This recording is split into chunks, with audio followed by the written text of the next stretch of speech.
హైదరాబాద్లో కాల్పులకు తెగబడ్డ నిందితుడిని పోలీసులు గుర్తించారు. బీహార్కు చెందిన మనీష్తో పాటు అదే రాష్ట్రానికి చెందిన మరొకరు ఉన్నట్టు తెలిపారు. ఛత్తీస్గఢ్లో వారం రోజుల క్రితం ఏటీఎం సిబ్బందిని బెదిరించి మనీష్ అండ్ కో 70 లక్షల రూపాయలు అపహరించారు.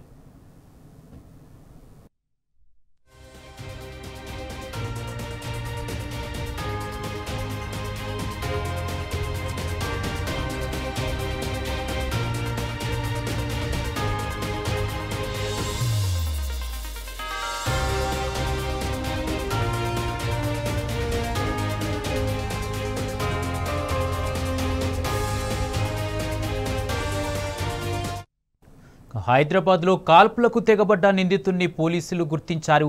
బీహార్కు చెందిన మనీష్తో పాటు అదే రాష్ట్రానికి చెందిన మరొకరు ఉన్నట్టు తెలిపారు. ఇదే అంశానికి సంబంధించి పూర్తి అప్డేట్స్ మా ప్రతినిధి భాస్కర్ అందిస్తారు.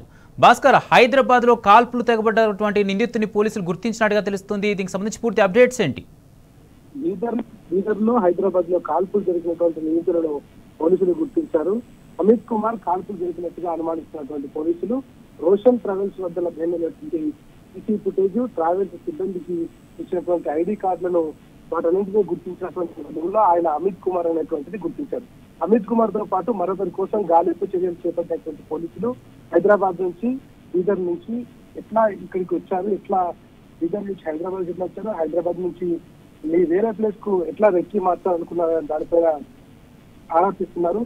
సాయంత్రం 7:30 రోషన్ ట్రావెల్స్ దగ్గర రాయ్పూర్ కు వెళ్లేందుకు టికెట్స్ బుక్ చేసుకున్నారు. వాళ్ళు బ్యాగులతో అనుమానం వచ్చి చెకింగ్ చేస్తున్నటువంటి సమయంలో జహాంగీర్ ను ప్రశ్నించడంతో జహాంగీర్ నోట్ల కట్టలు చూసి ఇది ఎక్కడైనా అడిగినటువంటి నేపథ్యంలో అమిత్ కుమార్ ఆయన పైన కాల్పులు తెగబడ్డాడు. బస్సులో ఇటువంటి వాటిని అలో చేయమని చెప్పినటువంటి నేపథ్యంలోనే గలాటా జరిగి ఈ మొత్తం వ్యవహారం బయటకు వచ్చింది. అయితే ప్రస్తుతానికి 48 గంటల తర్వాత అఫ్జల్గంజ్ కాల్పుల కేసులో ఆటో డ్రైవర్లు గుర్తించారు పోలీసులు.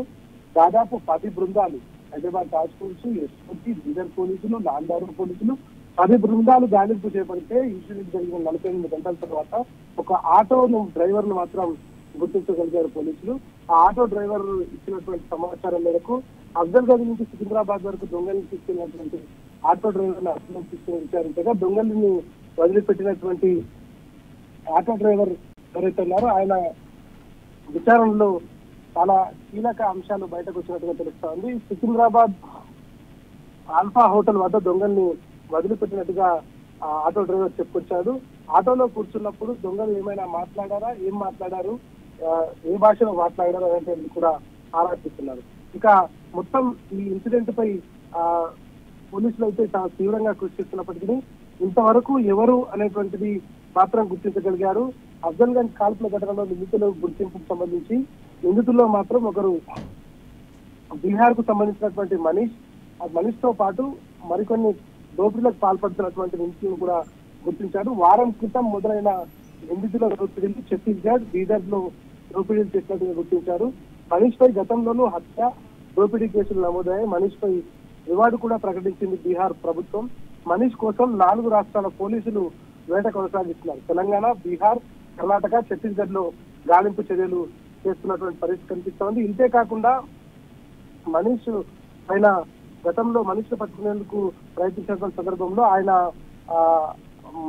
ఇక్కడి నుంచి నేపాల్ కు పారిపోయినట్టుగా కూడా ఆయన పైన వివరాలు బయటకు వచ్చాయి. నేపాల్ పారిపోయి ఇప్పుడిప్పుడే మనీష్ పైన కొంత ఏదైతే సీరియస్నెస్ తగ్గిందో ఆ నేపథ్యంలో బయటకు వచ్చి మళ్ళీ ఒక్కసారిగా ఆయన ఇటువంటి దోపిడీలకు, దొంగతనాలకు పాల్పడుతున్నట్టుగా చెప్తా ఉన్నారు. ప్రస్తుతానికైతే 10 బృందాలు, 4 రాష్ట్రాల పోలీసులు మనీష్ తో పాటు మరొక నిందితుడి కోసం వేట కొనసాగిస్తున్నారు. ఇప్పటి వరకు వాళ్ళు వాడి పాడేసినటువంటి బట్టలు, బ్రీఫ్ కేసులు, ఆటో డ్రైవర్లు మాత్రం గుర్తింపులో పోలీసులు సక్సెస్ అయ్యారు. మిగతాది మాత్రం ఎక్కడా దొరకలేదు.